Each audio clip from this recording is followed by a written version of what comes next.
സൗന്ദര്യം കൊണ്ട് സമൃദ്ധമാണ് സിംഗപ്പൂർ.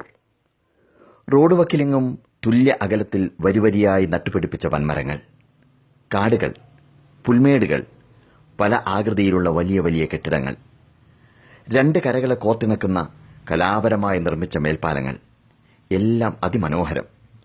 പക്ഷേ മടക്കയാത്രയിൽ ഇതൊന്നുമായിരുന്നില്ല എന്റെ മനസ്സിൽ. കണ്ണുകളിലെ വിസ്മയങ്ങളെല്ലാം പൊഴിഞ്ഞുപോയ നിർവികാരമായ കുറേ മുഖങ്ങൾ മായാതെ മനസ്സിൽ തെളിഞ്ഞു വരുന്നു. സിംഗപ്പൂർ മലയാളി അസോസിയേഷന്റെ വേദിയിൽ കുട്ടികളോടും കുടുംബത്തോടുമൊപ്പം വിസ്മയങ്ങളുമായി കൂട്ടുകൂടാനെത്തുമ്പോൾ അവിടെ അവർ മാത്രമായിരുന്നില്ല. ഓഡിറ്റോറിയത്തിന്റെ ഒരു പകുതി നിറയെ പ്രായം ചെന്നവർ, മറുഭാഗത്ത് കുട്ടികൾ. ഇങ്ങനെയൊരു കാഴ്ച ഇതാദ്യമാണ്. ഒരു ഭാഗത്ത് മഞ്ഞുതുള്ളി പോലെ നിഷ്കളങ്കമായ കണ്ണുകളുമായി പൊട്ടിച്ചിരിക്കുന്ന കുട്ടികൾ, മറുഭാഗത്ത് അനുഭവങ്ങളുടെ തിരമാലകൾ അടിച്ചുയരുന്ന മനസ്സുമായി സർവ്വവികാരങ്ങളും നഷ്ടമായ വയോധികർ.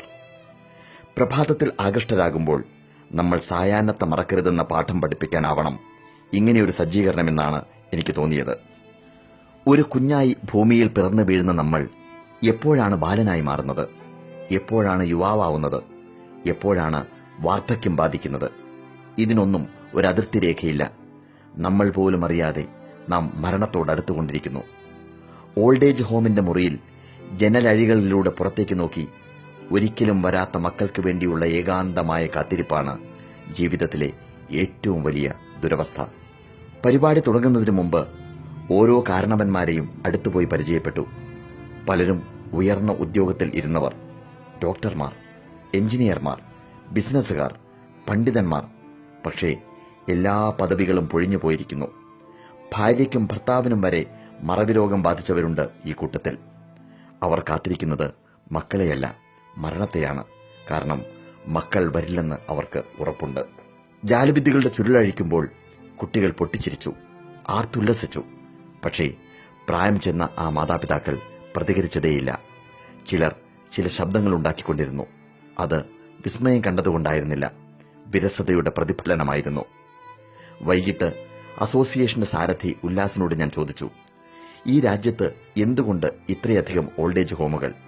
ഉല്ലാസിന്റെ ഉത്തരം ഇങ്ങനെ: എല്ലാ യൂറോപ്യൻ രാജ്യങ്ങളെയും പോലെ ഇത് ഇവിടത്തെയും സംസ്കാരമാണ്. അവർ ചോദിക്കുന്നത് ഇതാണ്: ഒരു വീട്ടിൽ 2 തലമുറയിൽപ്പെട്ട ആളുകൾ എങ്ങനെ ഒരുമിച്ച് താമസിക്കും? തികച്ചും വിരുദ്ധമായ ഇഷ്ടാനിഷ്ടങ്ങൾ എങ്ങനെ പൊരുത്തപ്പെടും? അതുകൊണ്ട് 2 തലമുറയുടെയും സന്തോഷം നഷ്ടപ്പെടുത്താതിരിക്കാൻ ഒരേ ഒരു വഴിയേ ഉള്ളൂ: പ്രായമായാൽ ഓൾഡ് ഏജ് ഹോമിലാക്കുക. മക്കളേക്കാൾ കേമമായി അവർ നോക്കിക്കോളും. നാട്ടിലേക്ക് പറക്കുമ്പോൾ ഒരു ഭയം എന്നെ കീഴ്പ്പെടുത്തിക്കൊണ്ടിരുന്നു. കേരളത്തിലും യൂറോപ്യൻ സംസ്കാരം പടർന്നു പന്തലിക്കുകയാണ്.